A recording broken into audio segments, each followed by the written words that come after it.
The Red Badge of Courage by Stephen Crane, Chapter 12. The column that had butted stoutly at the obstacles in the roadway was barely out of the youth's sight before he saw dark waves of men come sweeping out of the woods and down through the fields. He knew at once that the steel fibers had been washed from their hearts. They were bursting from their coats and their equipments as from entanglements. They charged down upon him like terrified buffaloes. Behind them, blue smoke curled and clouded above the treetops, and through the thickets he could sometimes see a distant pink glare. The voices of the cannon were clamoring in interminable chorus. The youth was horror-stricken. He stared in agony and amazement. He forgot that he was engaged in combating the universe. He threw aside his mental pamphlets on the philosophy of the retreated and rules for the guidance of the damned. The fight was lost. The dragons were coming with invincible strides. The army, helpless in the matted thickets and blinded by the overhanging night, was going to be swallowed. War, the red animal, war, the blood-swollen god, would have bloated Phil.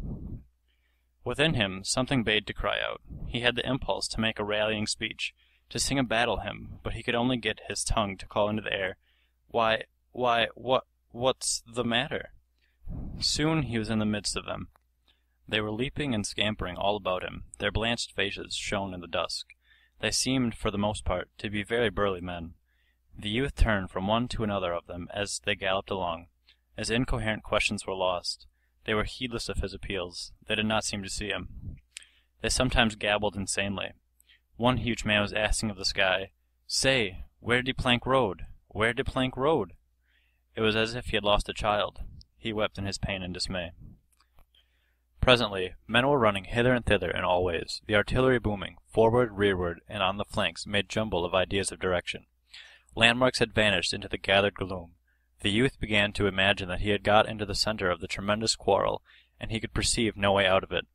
From the mouths of the fleeing men came 1,000 wild questions, but no one made answers.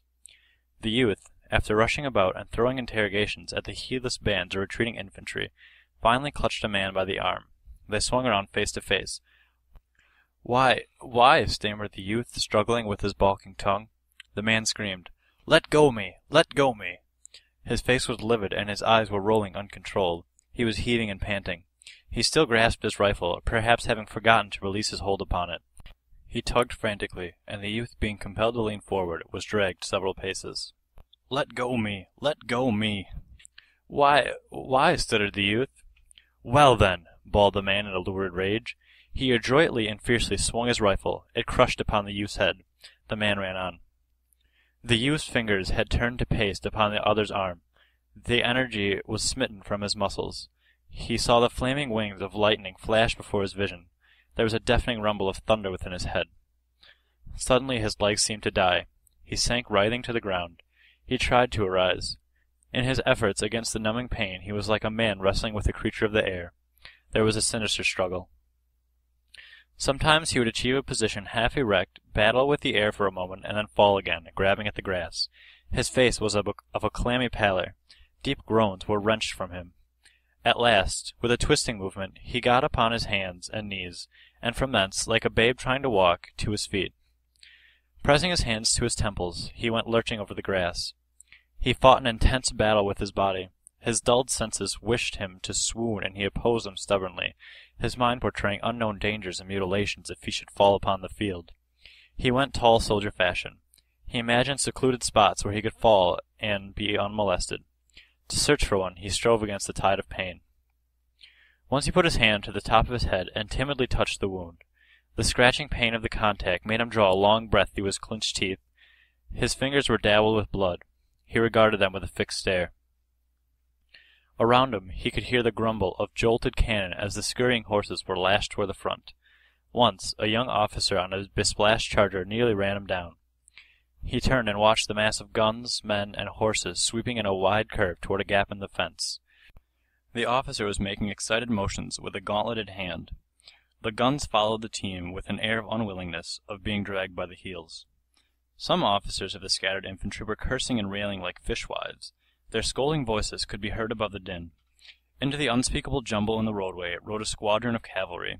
The faded yellow of their facing shone brightly. There was a mighty altercation. The artillery was assembling as if for a conference. The blue haze of evening was upon the field. The lines of forest were long purple shadows. One cloud lay along the western sky, partly smothering the red. As the youth left the scene behind him, he heard the guns suddenly roar out. He imagined them shaking in a black rage. They belched and howled like brass devils guarding a gate. The soft air was filled with a tremendous remonstrance. With it came the shattering peal of opposing infantry. Turning to look behind him, he could see sheets of orange light illumine the shadowy distance. There were subtle and sudden lightnings in the far air. At times he thought he could see heaving masses of men. He hurried on in the dusk. The day had faded until he could barely distinguish place for his feet. The purple darkness was filled with men who lectured and jabbered. Sometimes he could see them gesticulating against the blue and somber sky. There seemed to be a great ruck of men and munitions spread about in the forest and in the fields. The little narrow roadway now lay lifeless. There were overturned wagons like sun-dried boulders. The bed of the former torrent was choked with the bodies of horses and splintered parts of war machines. It had come to pass that his wound pained him but little. He was afraid to move rapidly, however, for a dread of disturbing it. He held his head high, very still, and took many precautions against stumbling. He was filled with anxiety, and his face was pinched and drawn in anticipation of the pain of any sudden mistake of his feet in the gloom. His thoughts, as he walked, fixed intently upon his hurt. There was a cool, liquid feeling about it, and he imagined blood moving slowly down and under his hair. His head seemed swollen to a size that made him think his neck to be inadequate. The new silence of his wound made much worriment. The little blistering voices of pain that had called out from his scalp were, he thought, definite in their expression of danger. By them he believed he could measure his plight. But when they remained ominously silent, he became frightened and imagined terrible fingers that clutched into his brain. Amid it, he began to reflect upon various incidents and conditions of the past. He bethought him of certain meals his mother had cooked at home, in which those dishes of which he was particularly fond had occupied prominent positions. He saw the spread table. The pine walls of the kitchen were glowing in the warm light from the stove. Too, he remembered how he and his companions used to go from the schoolhouse to the bank of a shaded pool. He saw his clothes in disorderly array upon the grass of the bank. He felt the swash of the fragrant water upon his body. The leaves of the overhanging maple rustled with melody in the wind of youthful summer. He was overcome presently by a dragging weariness. His head hung forward, and his shoulders were stooped as if he were bearing a great bundle. His feet shuffled along the ground. He held continuous arguments as to whether he should lie down and sleep at some near point, or force himself on until he reached a certain haven. He often tried to dismiss the question, but his body persisted in rebellion, and his senses nagged at him like pampered babies. At last he heard a cheery voice near his shoulder. "You seem to be in a pretty bad way, boy." The youth did not look up, but he assented with thick tongue. "Ugh!" The owner of the cheery voice took him firmly by the arm. "Well," he said, with a round laugh, "I'm going your way. The whole gang is going your way, and I guess I can give you a lift." They began to walk like a drunken man and his friend. As they went along, the man questioned the youth and assisted him with the replies, like one manipulating the mind of a child. Sometimes he interjected anecdotes. "What regiment do you belong to?" "Eh? What's that? The 304th New York? Why, what corps is that in? Oh, it is? Why, I thought they wasn't engaged today. They're way over in the center." "Oh, they was, eh?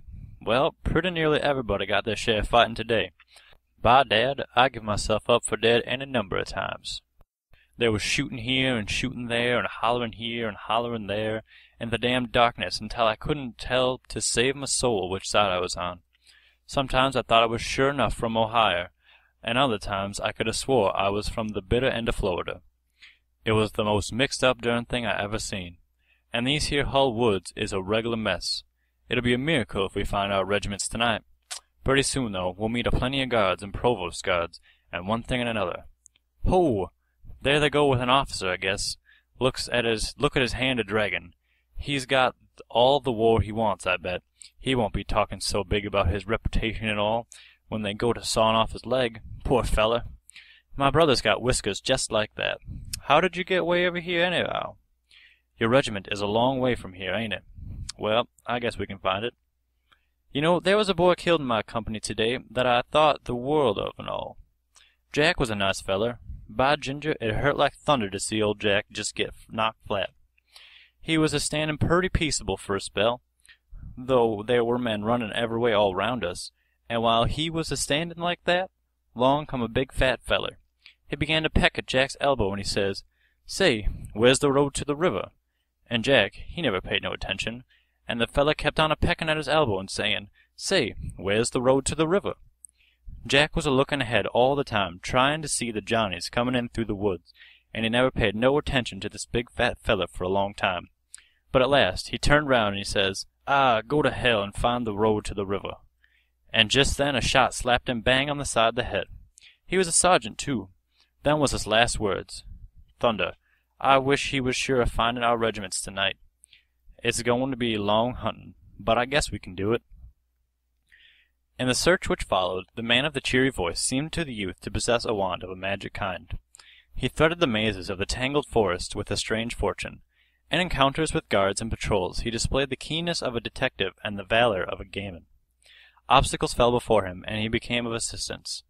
The youth, with his chin still on his breast, stood woodenly by while his companion beat ways and means out of sullen things. The forest seemed a vast hive of men buzzing about in frantic circles, but the cheery man conducted the youth without mistakes, until at last he began to chuckle with glee and self-satisfaction.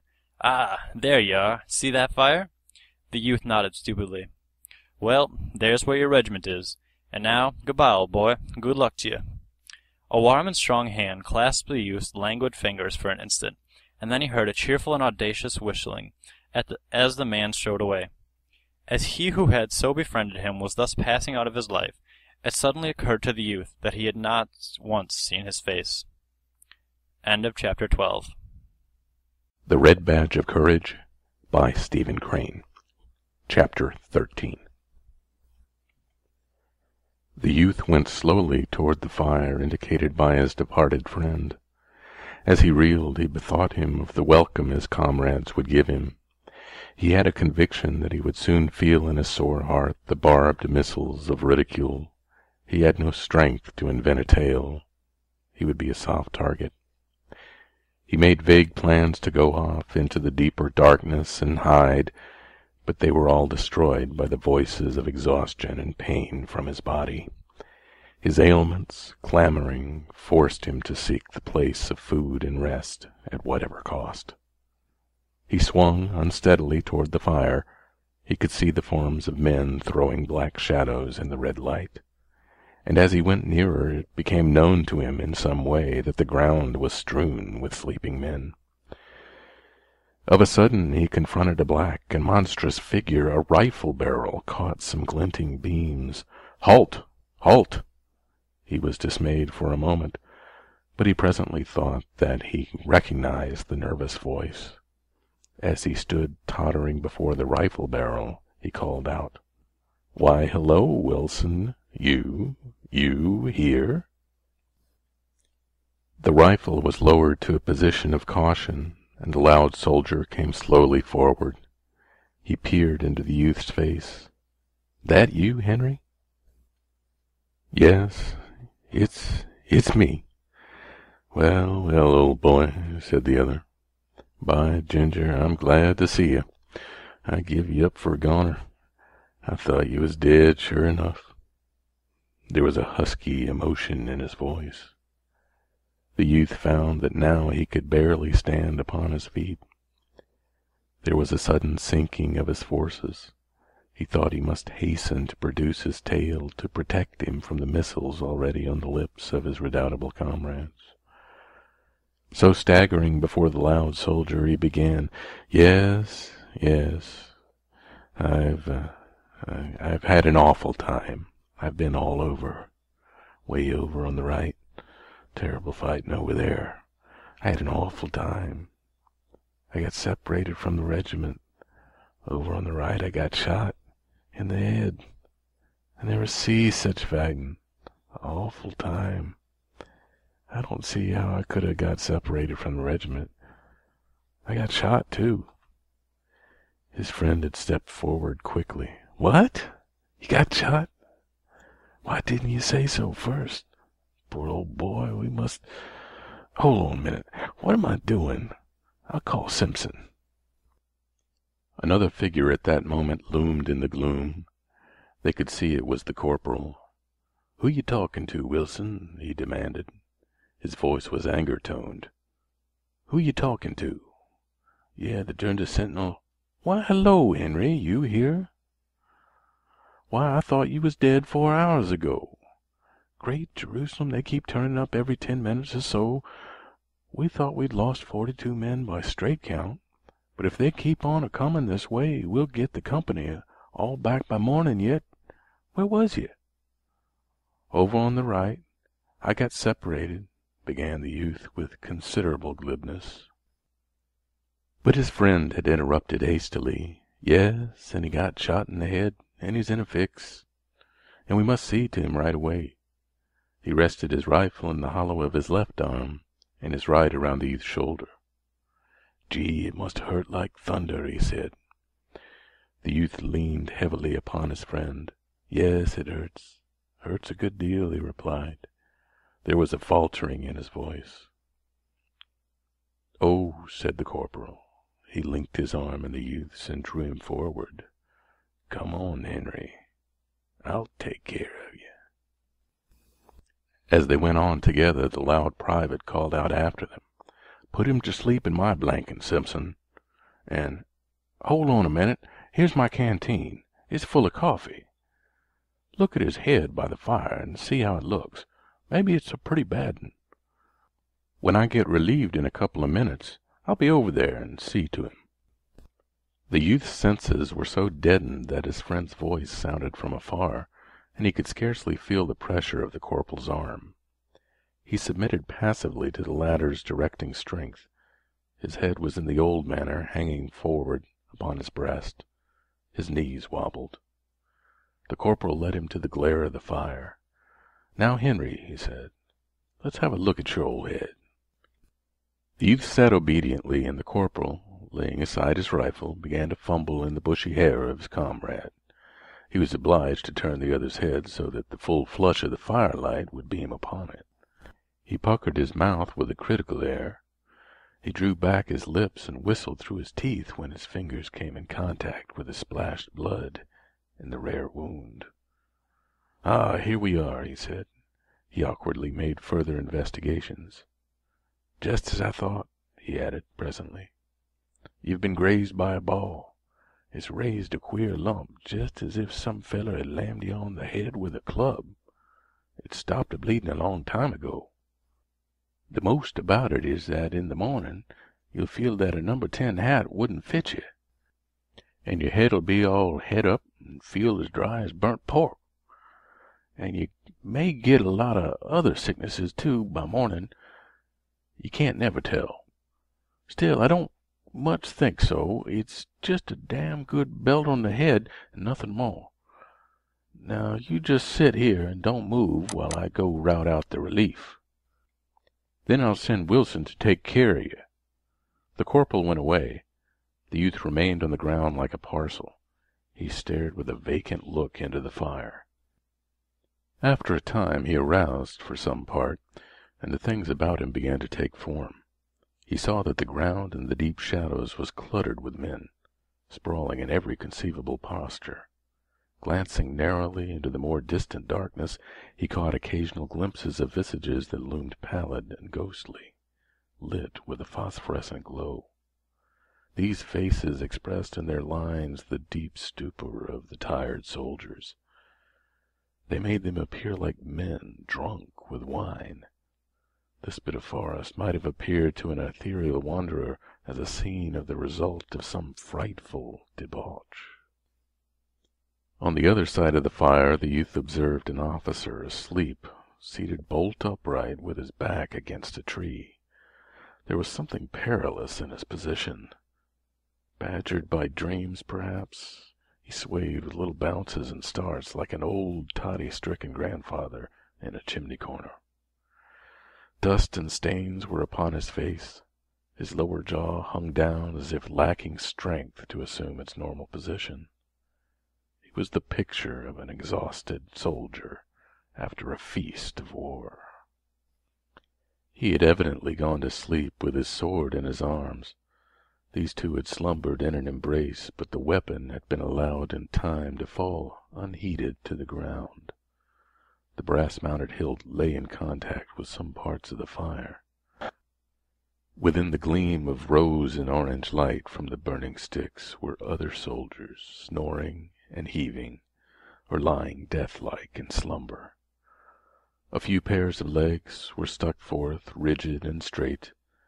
The shoes displayed the mud or dust of marches, and bits of rounded trousers, protruding from the blankets, showed rents and tears from hurried pitchings through the dense brambles. The fire cackled musically. From it swelled light smoke. Overhead the foliage moved softly. The leaves, with their faces turned toward the blaze, were colored shifting hues of silver, often edged with red. Far off to the right, through a window in the forest, could be seen a handful of stars, lying like glittering pebbles on the black level of the night. Occasionally in this low-arched hall a soldier would arouse and turn his body to a new position, the experience of his sleep having taught him of uneven and objectionable places upon the ground under him. Or perhaps he would lift himself to a sitting posture, blink at the fire for an unintelligent moment, throw a swift glance at his prostrate companion, and then cuddle down again with a grunt of sleepy content. The youth sat in a forlorn heap until his friend, the loud young soldier, came, swinging 2 canteens by their light strings. "Well now, Henry, old boy," said the latter, "we'll have you fixed up in just about a minute." He had the bustling ways of an amateur nurse. He fussed around the fire and stirred the sticks to brilliant exertions. He made his patient drink largely from the canteen that contained the coffee. It was to the youth a delicious draught. He tilted his head afar back and held the canteen long to his lips. The cool mixture went caressingly down his blistered throat. Having finished, he sighed with comfortable delight. The loud young soldier watched his comrade with an air of satisfaction. He later produced an extensive handkerchief from his pocket. He folded it into a manner of bandage and soused water from the other canteen upon the middle of it. This crude arrangement he bound over the youth's head, tying the ends in a queer knot at the back of his neck. "There," he said, moving off and surveying his deed. "You look like the devil, but I bet you feel better." The youth contemplated his friend with grateful eyes. Upon his aching and swelling head the cold cloth was like a tender woman's hand. "You don't holler nor say nothin'," remarked his friend approvingly. "I know I'm a blacksmith at takin' care of sick folks, and you never squeaked. You're a good 'un, Henry. Most of men would have been in the hospital long ago. A shot in the head ain't foolin' business." The youth made no reply, but began to fumble with the buttons of his jacket. "Well, come now," continued his friend. "Come on. I must put you to bed and see that you get a good night's rest." The other got carefully erect, and the loud young soldier led him among the sleeping forms lying in groups and rows. Presently he stooped and picked up his blankets. He spread the rubber one upon the ground and placed the woolen one about the youth's shoulders. "There now," he said, "lie down and get some sleep." The youth, with his manner of dog-like obedience, got carefully down like a crone stooping. He stretched out with a murmur of relief and comfort. The ground felt like the softest couch. But of a sudden he ejaculated, "Hold on a minute. Where you going to sleep?" His friend waved his hand impatiently. "Right down there by you." "Well, but hold on a minute," continued the youth. "What you going to sleep in? I've got your—" The loud young soldier snarled, "Shut up and go to sleep. Don't be making a damn fool of yourself," he said severely. After the reproof, the youth said no more. An exquisite drowsiness had spread through him. The warm comfort of the blanket enveloped him and made a gentle languor. His head fell forward on his crooked arm, and his weighted lids went softly down over his eyes. Hearing a splatter of musketry from the distance, he wondered indifferently if those men sometimes slept. He gave a long sigh, snuggled down into his blanket, and in a moment was like his comrades. End of Chapter 13. The Red Badge of Courage by Stephen Crane. Chapter 14. When the youth awoke, it seemed to him that he had been asleep for 1,000 years, and he felt sure that he opened his eyes upon an unexpected world. Grey mists were slowly shifting before the first efforts of the sun-rays. An impending splendor could be seen in the eastern sky. An icy dew had chilled his face, and immediately upon arousing he curled farther down into his blanket. He stared for a while at the leaves overhead, moving in a heraldic wind of the day. The distance was splintering and blaring with the noise of fighting.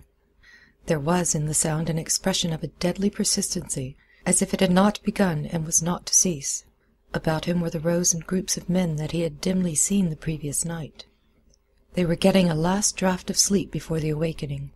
Gaunt, careworn features and dusty figures were made plain by this quaint light at the dawning. But it dressed the skin of the men in corpse-like hues, and made the tangled limbs appear pulseless and dead. The youth started up a little with a cry when his eyes first swept over this motionless mass of men, thick spread upon the ground, pallid and in strange postures. His disordered mind interpreted the hall of the forest as a charnel place. He believed for an instant that he was in the house of the dead, and he did not dare to move lest these corpses start up, squalling and squawking. In a second, however, he achieved his proper mind. He swore a complicated oath at himself. He saw that this sombre picture was not a fact of the present, but a mere prophecy. He heard then the noise of a fire crackling briskly in the cold air, and turning his head, he saw his friend pottering busily about a small blaze. A few other figures moved in the fog, and he heard the hard cracking of axe-blows. Suddenly there was a hollow rumble of drums. A distant bugle sang faintly. Similar sounds, varying in strength, came from near and far over the forest. The bugles called to each other like brazen gamecocks. The near thunder of the regimental drums rolled. The body of men in the woods rustled. There was a general uplifting of heads. A murmuring of voices broke upon the air. In it there was much bass of grumbling oaths. Strange gods were addressed in condemnation of the early hours necessary to correct war. An officer's peremptory tenor rang out and quickened the stiffened movement of the men. The tangled limbs unravelled. The corpse-hued faces were hidden behind fists that twisted slowly in the eye sockets. The youth sat up and gave vent to an enormous yawn. "Thunder!" he remarked petulantly. He rubbed his eyes, and then putting up his hand felt carefully the bandage over his wound. His friend, perceiving him to be awake, came from the fire. "Well, Henry, old man, how do you feel this morning?" he demanded. The youth yawned again. Then he puckered his mouth to a little pucker. His head, in truth, felt precisely like a melon, and there was an unpleasant sensation at his stomach. "Oh, Lord, I feel pretty bad," he said. "Thunder!" exclaimed the other. "I hoped you'd feel all right this morning. Let's see the bandage. I guess it slipped." He began to tinker at the wound in rather a clumsy way until the youth exploded. "Gosh darn it," he said in sharp irritation. "You're the hangdest man I ever saw. You wear muffs on your hands. Why in good thunderation can't you be more easy? I'd rather you'd stand off and throw guns at it. Now go slow and don't act as if you was nailing down carpet." He glared with insolent command at his friend, but the latter answered soothingly. "Well, well, come now and get some grub," he said. "Then maybe you'll feel better." At the fireside the loud young soldier watched over his comrade's wants with tenderness and care. He was very busy marshalling the little black vagabonds of tin cups and pouring into them the streaming iron-coloured mixture from a small and sooty tin pail. He had some fresh meat, which he roasted hurriedly on a stick. He sat down and then contemplated the youth's appetite with glee. The youth took note of a remarkable change in his comrade since those days of camp life upon the river-bank. He seemed no more to be continually regarding the proportions of his personal prowess. He was not furious at small words that pricked his conceits. He was no more a loud young soldier. There was about him now a fine reliance. He showed a quiet belief in his purposes and his abilities. and this inward confidence evidently enabled him to be indifferent to the little words of other men aimed at him. The youth reflected. He had been used to regarding his comrade as a blatant child with an audacity grown from his inexperience, thoughtless, headstrong, jealous, and filled with a tinsel courage, a swaggering babe accustomed to strut in his own dooryard. The youth wondered where had been born these new eyes, when his comrade had made the great discovery that there were many men who would refuse to be subjected by him. Apparently the other had now climbed a peak of wisdom from which he could perceive himself as a very wee thing, and the youth saw that ever after it would be easier to live in his friend's neighborhood. His comrade balanced his ebony coffee-cup on his knee. "Well, Henry," he said, "what do you think the chances are? Do you think we'll wallop 'em?" The youth considered for a moment. "Day before yesterday," he finally replied with boldness, "you would have bet you'd lick the whole kit and caboodle all by yourself." His friend looked a trifle amazed. "Would I?" he asked. He pondered. "Well, perhaps I would," he decided at last. He stared humbly at the fire. The youth was quite disconcerted at this surprising reception of his remarks. "Oh, no, you wouldn't either," he said, hastily trying to retrace. But the other made a deprecating gesture. "Oh, you needn't mind, Henry," he said. "I believe I was a pretty big fool in those days." He spoke as after a lapse of years. There was a little pause. "All the officers say we've got the Rebs in a pretty tight box," said the friend, clearing his throat in a commonplace way. "They all seem to think we've got 'em just where we want 'em." "I don't know about that," the youth replied. "What I seen over on the right makes me think it was the other way about. From where I was, it looked as if we was getting a good pounding yesterday." "Do you think so?" inquired the friend. "I thought we handled 'em pretty rough yesterday." "Not a bit," said the youth. "Why, Lord, man, you didn't see nothing of the fight, why?" Then a sudden thought came to him. "Oh, Jim Conklin's dead." His friend started. "What? Is he? Jim Conklin?" The youth spoke slowly. "Yes, he's dead. Shot in the side." "You don't say so. Jim Conklin. Poor cuss." All about them were other small fires surrounded by men with their little black utensils. From one of these near came sudden sharp voices in a row. It appeared that two light-footed soldiers had been teasing a huge bearded man, causing him to spill coffee upon his blue knees. The man had gone into a rage and had sworn comprehensively. Stung by his language, his tormentors had immediately bristled at him with a great show of resenting unjust oaths. Possibly there was going to be a fight. The friend arose and went over to them, making pacific motions with his arms. "Oh, here now, boys, what's the use?" he said. "We'll be at the Rebs in less than an hour. What's the good fighting amongst ourselves?" One of the light-footed soldiers turned upon him red-faced and violent. "You needn't come around here with your preachin'.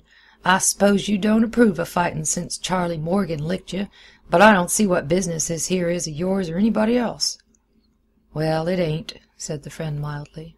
"Still, I hate to see—" There was a tangled argument. "Well, he—" said the two, indicating their opponent with accusative forefingers. The huge soldier was quite purple with rage.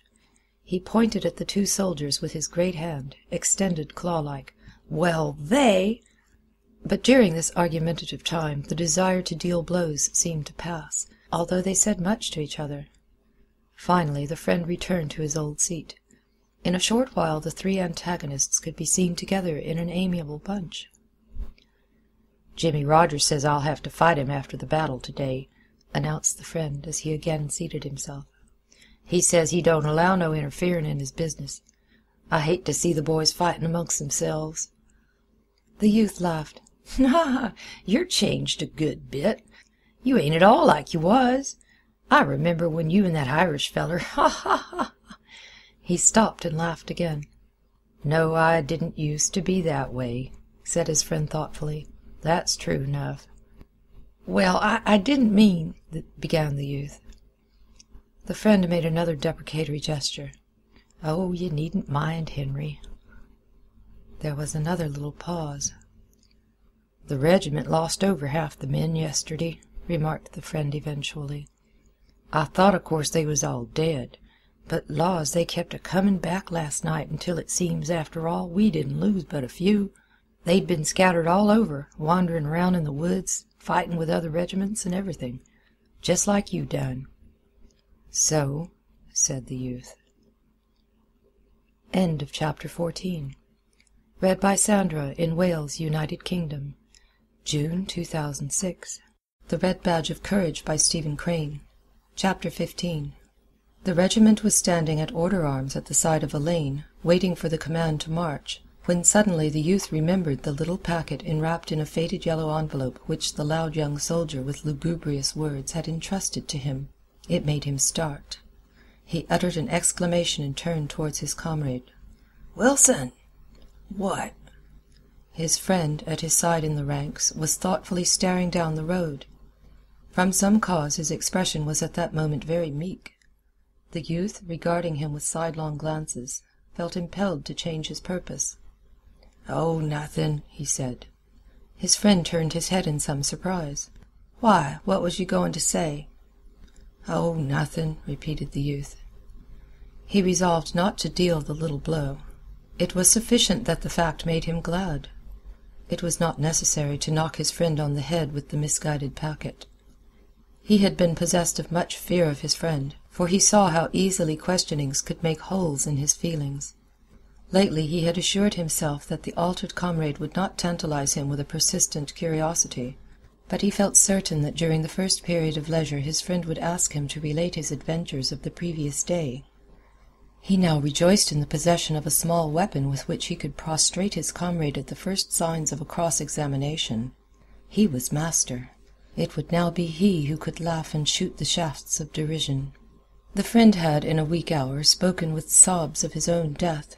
He had delivered a melancholy oration previous to his funeral, and had doubtless in the packet of letters presented various keepsakes to relatives.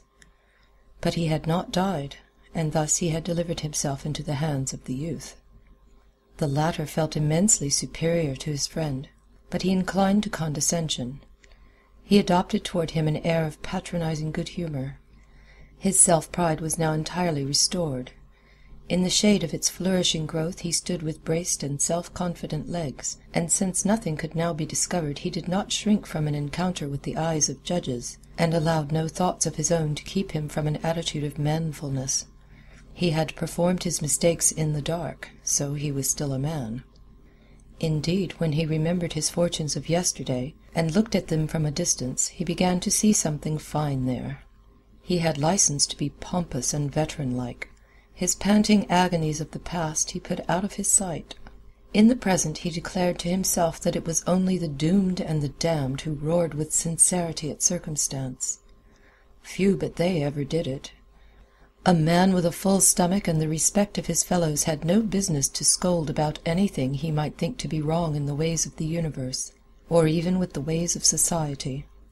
Let the unfortunates rail, the others may play marbles. He did not give a great deal of thought to these battles that lay directly before him. It was not essential that he should plan his ways in regard to them. He had been taught that many obligations of a life were easily avoided. The lessons of yesterday had been that retribution was a laggard and blind.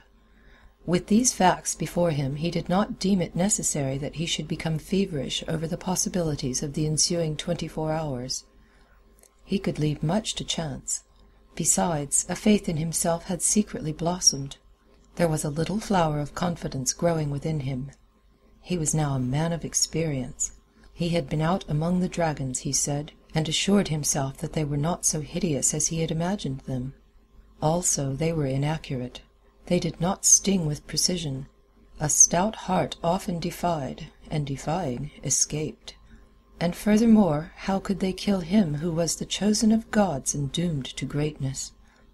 He remembered how some of the men had run from the battle.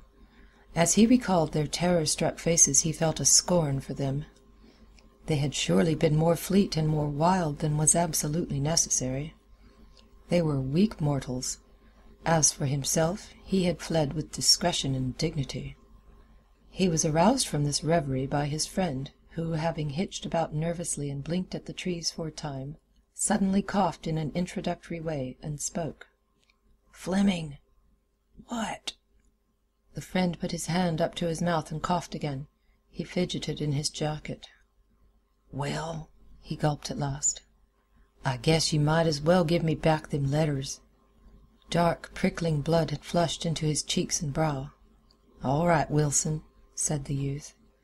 He loosened 2 buttons of his coat, thrust in his hand, and brought forth the packet. As he extended it to his friend, the latter's face was turned from him. He had been slow in the act of producing the packet because during it he had been trying to invent a remarkable comment on the affair. He could conjure up nothing of sufficient point. He was compelled to allow his friend to escape unmolested with his packet, and for this he took unto himself considerable credit. It was a generous thing. His friend at his side seemed suffering great shame. As he contemplated him, the youth felt his heart grow more strong and stout. He had never been compelled to blush in such manner for his acts. He was an individual of extraordinary virtues. He reflected with condescending pity. Too bad, the poor devil. It makes him feel tough. After this incident, and as he reviewed the battle pictures he had seen, he felt quite competent to return home and make the hearts of the people glow with stories of war. He could see himself in a room of warm tents telling tales to listener. He could exhibit laurels. They were insignificant. Still, in a district where laurels were infrequent, they might shine. He saw his gaping audience picturing him as the central figure in blazing scenes, and he imagined the consternation and the ejaculations of his mother and the young lady at the seminary as they drank his recitals, their vague feminine formula for beloved ones doing brave deeds on the field of battle without risk of life would be destroyed.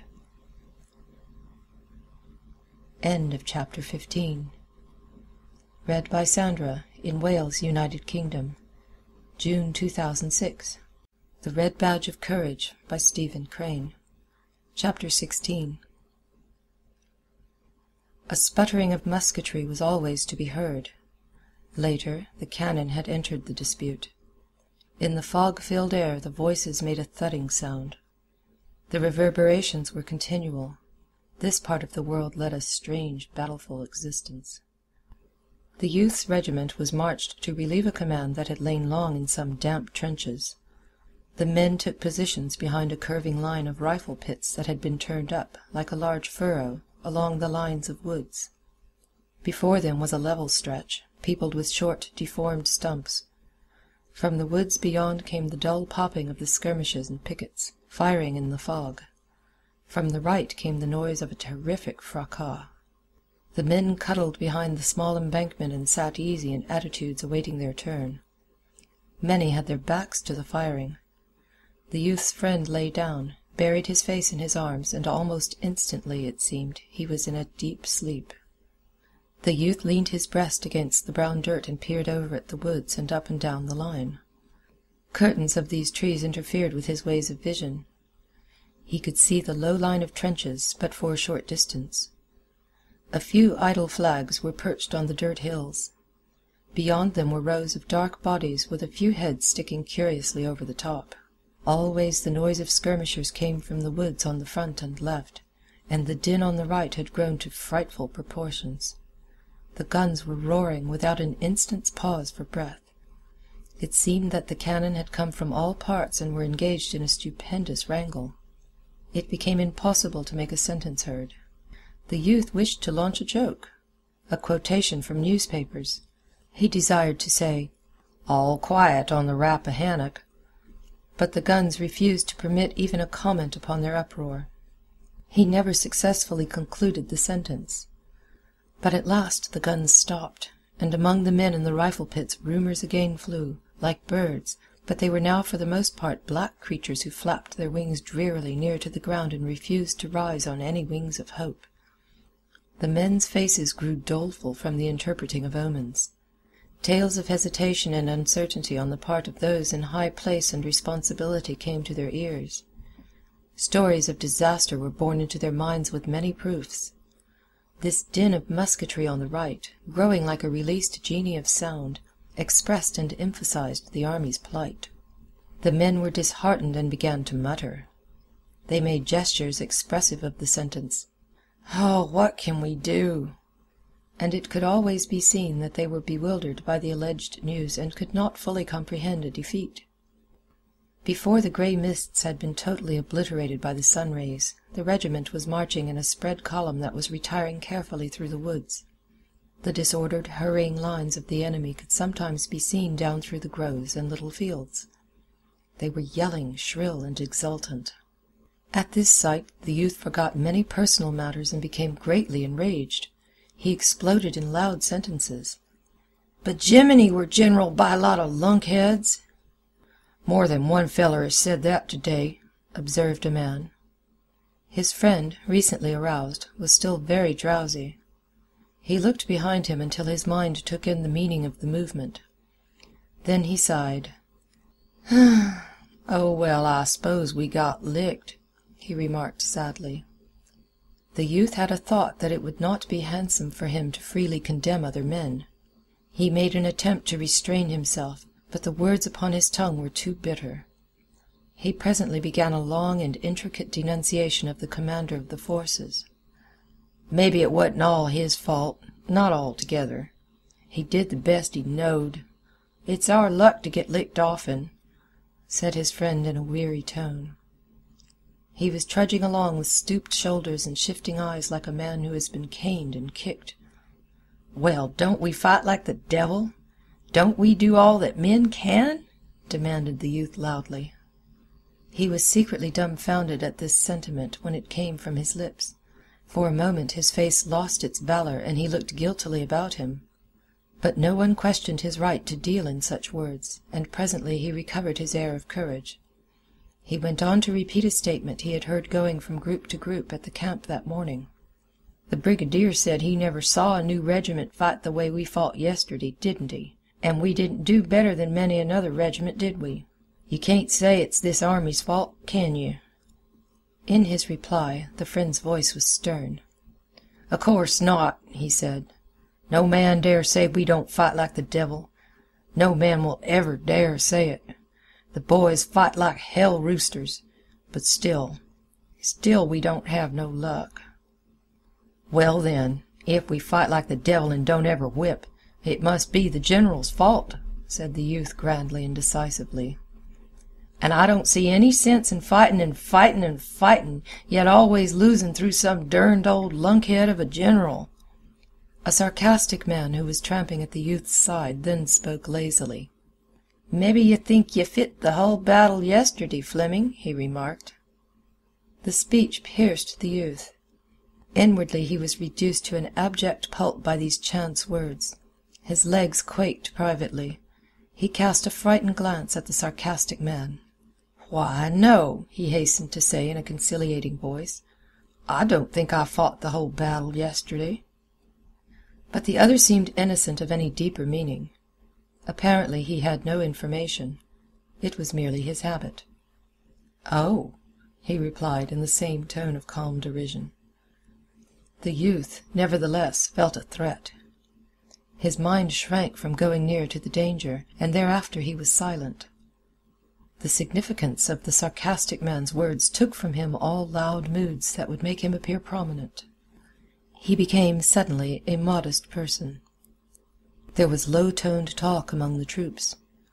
The officers were impatient and snappy, their countenances clouded with the tales of misfortune.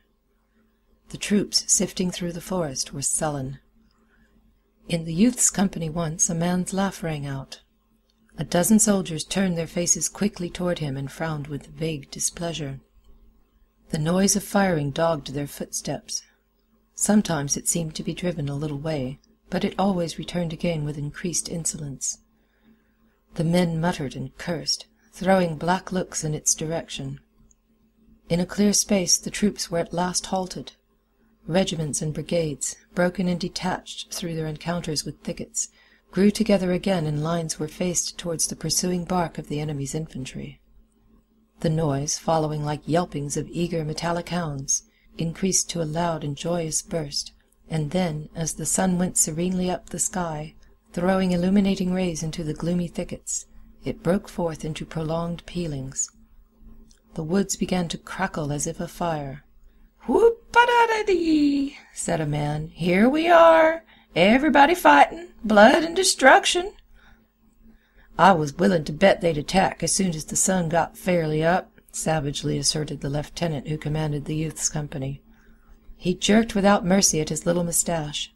Then he strode to and fro with dark dignity in the rear of his men, who were lying down behind whatever protection they had collected. A battery had trundled into position in the rear and was thoughtfully shelling the distance. The regiment, unmolested as yet, awaited the moment when the grey shadows of the woods before them should be slashed by the lines of flame. There was much growling and swearing. "Good God!" the youth grumbled. "We're always being chased around like rats. It makes me sick. Nobody seems to know where we go or why we go.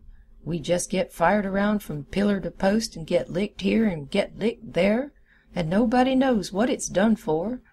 It makes a man feel like a damn kitten in a bag. Now I'd like to know what the eternal thunders we was marched into these woods for anyhow, unless it was to give the Rebs a regular pot shot at us. We came in here and got our legs all tangled up in these cussed briars, and then we began to fight and the Rebs had an easy time of it. Don't tell me it's just luck. I know better. It's this derned old—" The friend seemed jaded, but he interrupted his comrade with a voice of calm confidence. "It'll turn out all right in the end," he said. "Oh, the devil it will! You always talk like a dog-hanged parson. Don't tell me. I know." At this time there was an interposition by the savage-minded lieutenant, who was obliged to vent some of his inward dissatisfaction upon his men.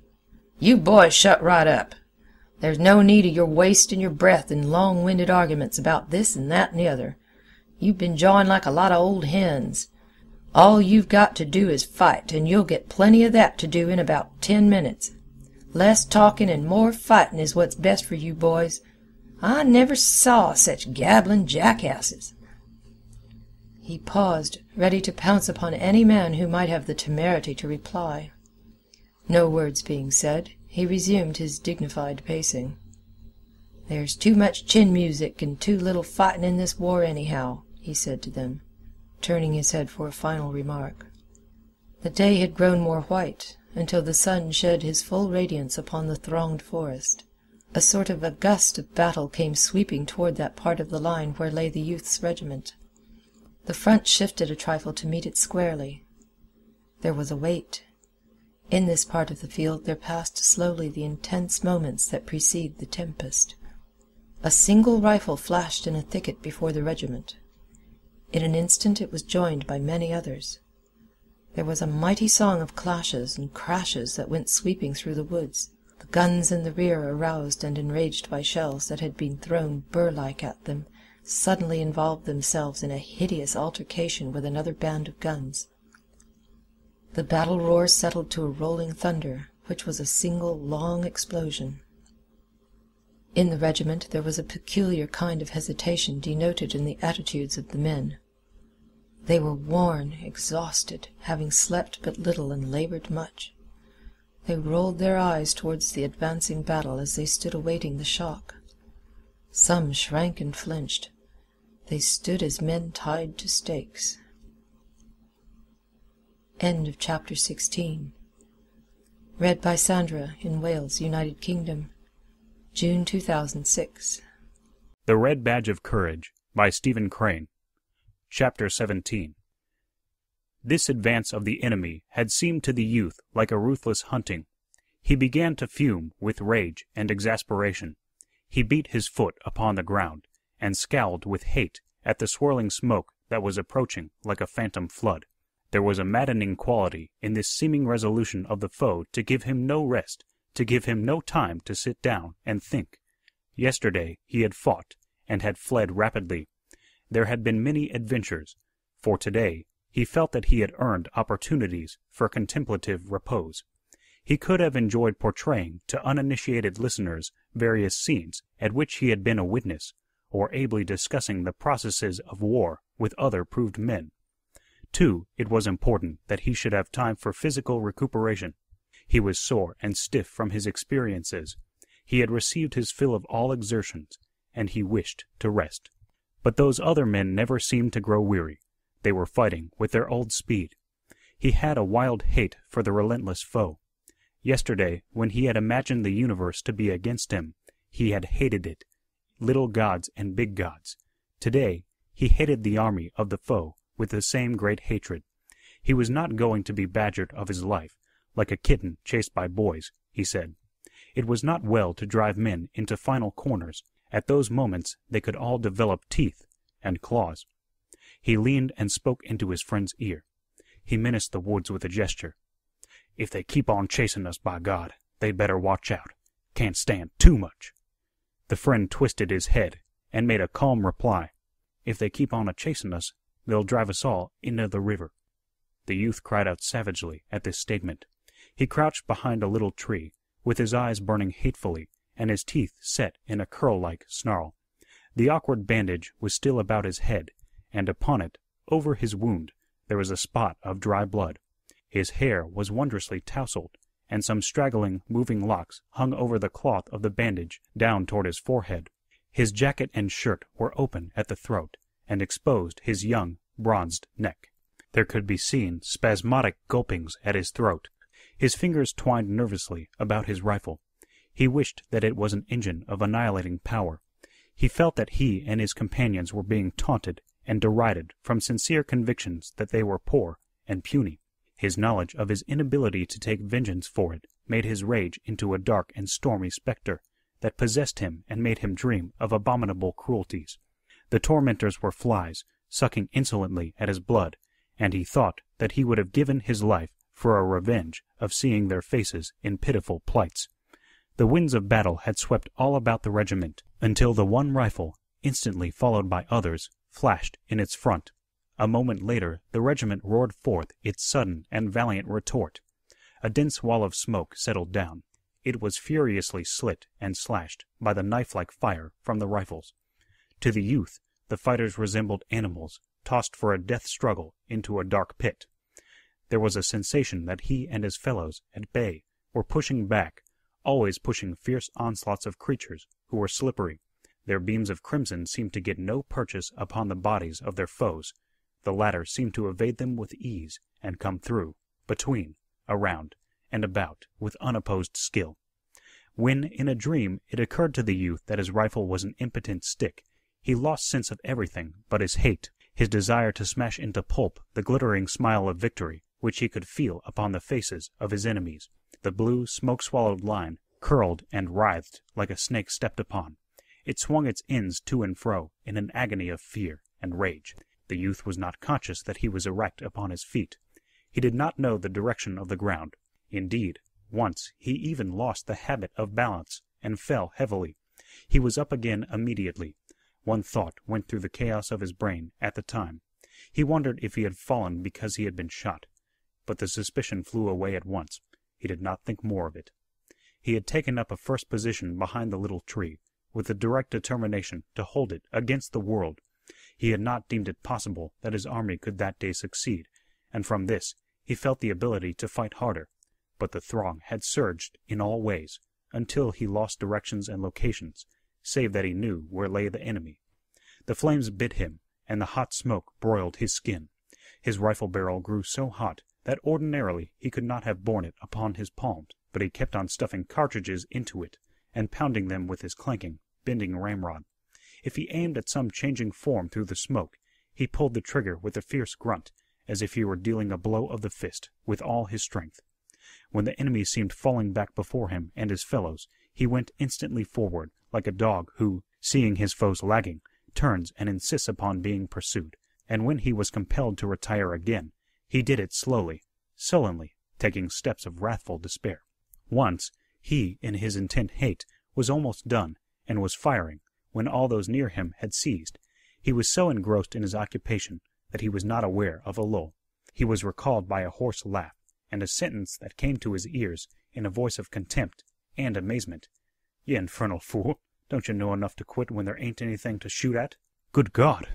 He turned then, and pausing with his rifle thrown half into position, looked at the blue line of his comrades.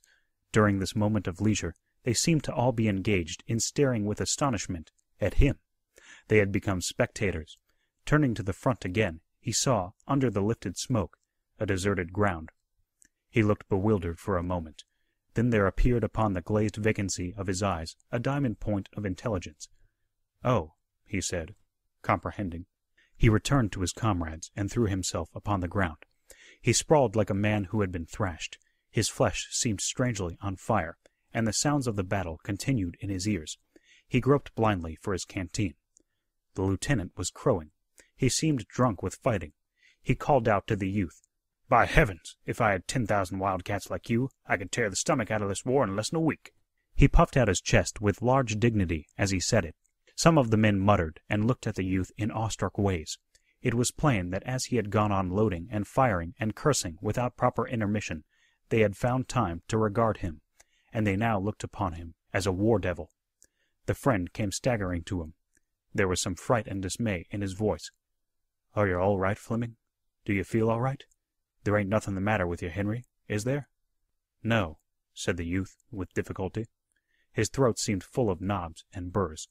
These incidents made the youth ponder. It was revealed to him that he had been a barbarian, a beast. He had fought like a pagan who defends his religion. Regarding it, he saw that it was fine, wild, and in some ways easy. He had been a tremendous figure, no doubt. By this struggle he had overcome obstacles which he had admitted to be mountains. They had fallen like paper peaks, and he was now what he called a hero. And he had not been aware of the process.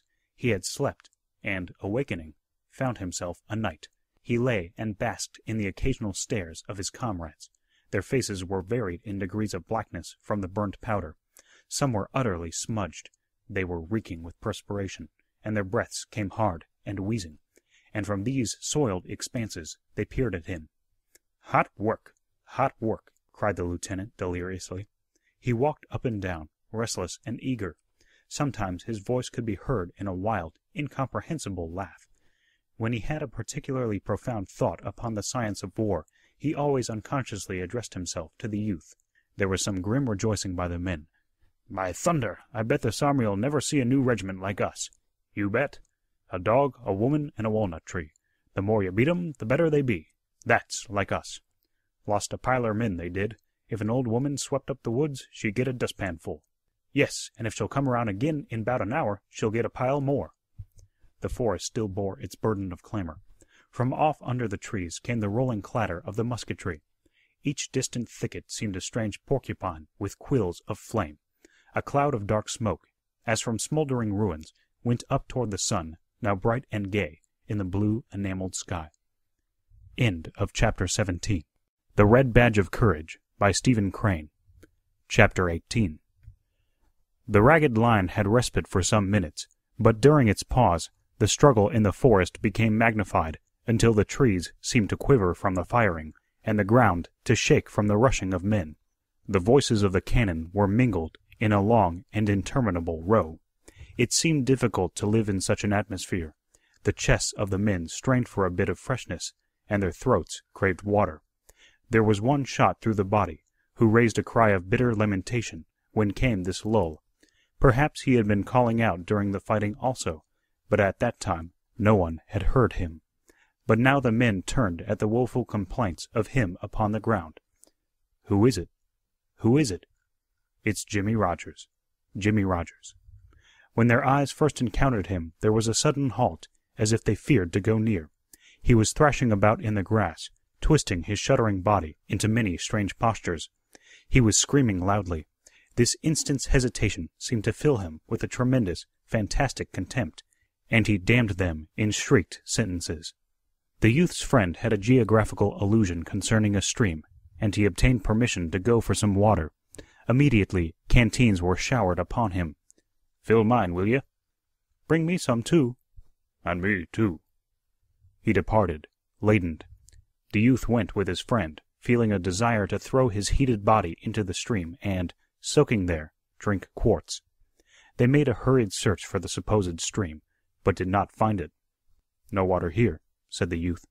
They turned without delay and began to retrace their steps. From their position, as they again faced toward the place of the fighting, they could have comprehended a greater amount of the battle than when their visions had been blurred by the hurling smoke of the line.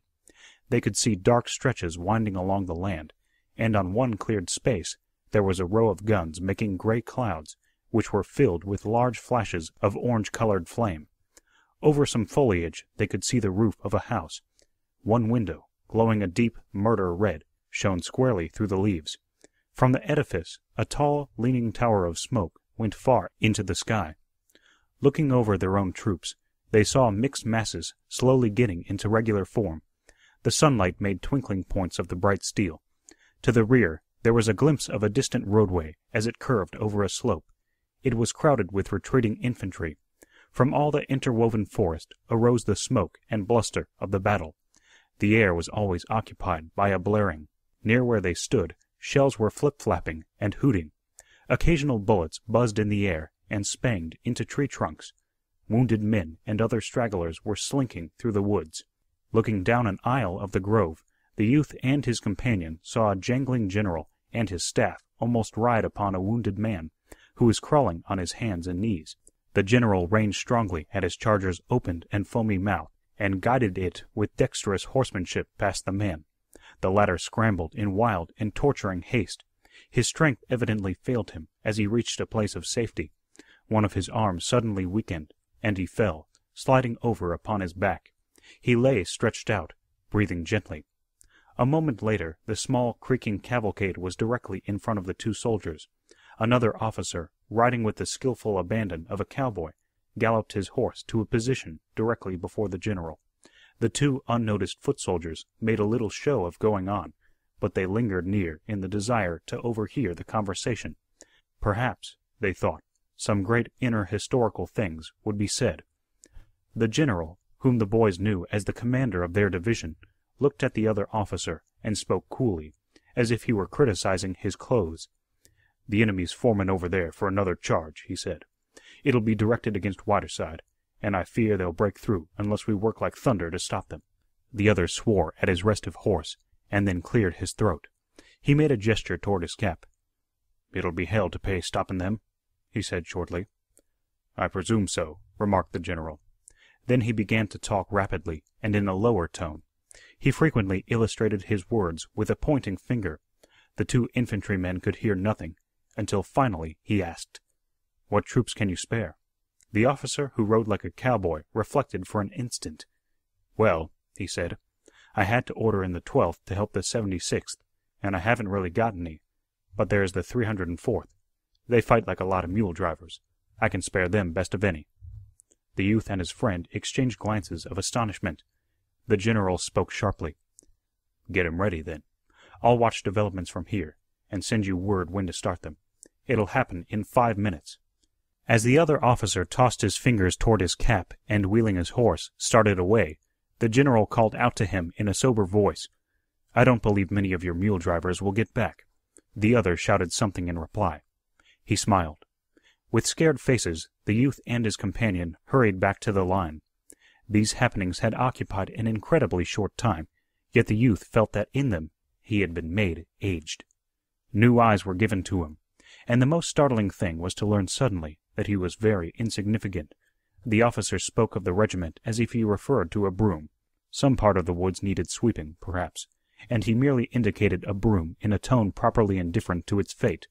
It was war, no doubt, but it appeared strange. As the two boys approached the line, the lieutenant perceived them and swelled with wrath. "Fleming? Wilson, how long does it take you to get water?" "Anyhow, where you been to?" But his oration ceased as he saw their eyes, which were large with great tails. "We're going to charge! We're going to charge!" cried the youth's friend, hastening with his news. "Charge?" said the lieutenant. "Charge? Well, by God! Now this is real fighting." Over his soiled countenance there went a boastful smile. "Charge? Well, by God!" A little group of soldiers surrounded the two youths. "Are we, sure enough? Well, I'll be derned. Charge? What fer? What at? Wilson, you're lying." "I hope to die," said the youth. pitching his tones to the key of angry remonstrance. "Sure as shooting, I tell you. And his friend spoke in reinforcement. Not by a blamed sight, he ain't lyin'. We heard 'em talkin'." They caught sight of two mounted figures a short distance from them. One was the colonel of the regiment, and the other was the officer who had received orders from the commander of the division. They were gesticulating at each other. The soldier, pointing at them, interpreted the scene. One man had a final objection. "How could you hear 'em talkin'?" But the men, for a large part, nodded, admitting that previously the two friends had spoken truth. They settled back into reposeful attitudes, with airs of having accepted the matter, and they mused upon it, with 100 varieties of expression. It was an engrossing thing to think about. Many tightened their belts carefully and hitched at their trousers. A moment later the officers began to hustle among the men, pushing them into a more compact mass and into a better alignment. They chased those that straggled, and fumed at a few men who seemed to show by their attitudes that they had decided to remain at that spot. They were like critical shepherds, struggling with sheep. Presently the regiment seemed to draw itself up and heave a deep breath. None of the men's faces were mirrors of large thoughts. The soldiers were bended and stooped like sprinters before a signal. Many pairs of glinting eyes peered from the grimy faces toward the curtains of the deeper woods. They seemed to be engaged in deep calculations of time and distance. They were surrounded by the noises of the monstrous altercation between the two armies. The world was fully interested in other matters. Apparently, the regiment had its small affair to itself. The youth, turning, shot a quick, inquiring glance at his friend. The latter returned to him the same manner of look. They were the only ones who possessed an inner knowledge. Mule drivers. Hell to pay. Don't believe many will get back. It was an ironical secret. Still, they saw no hesitation in each other's faces, and they nodded a mute and unprotesting assent when a shaggy man near them said in a meek voice, "We'll get swallowed." End of chapter 18.